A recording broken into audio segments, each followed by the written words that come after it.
పెసరపప్పు ఇలా ఒక గంట ముందు నానబెట్టి ఇలా ఉడకబెట్టుకోవాలి.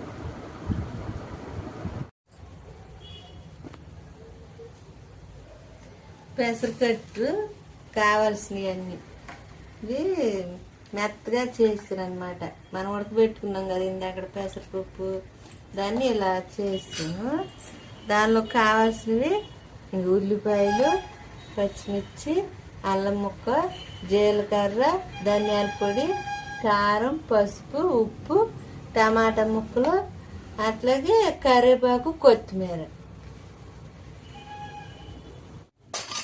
అన్నీ వేసేసుకున్నాం కదా. ఇది స్టవ్ మీద పెట్టి కాసేసి ఇచ్చి తాలింపు పెట్టుకోవాలి. కొద్దిగా నూనె వేసి ఇంకొక గిన్నెలో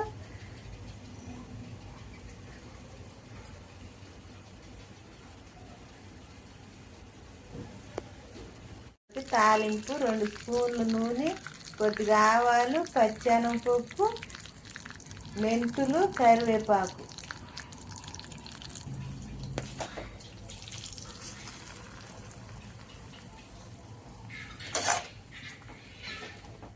మన పెసరకట్టు రెడీ.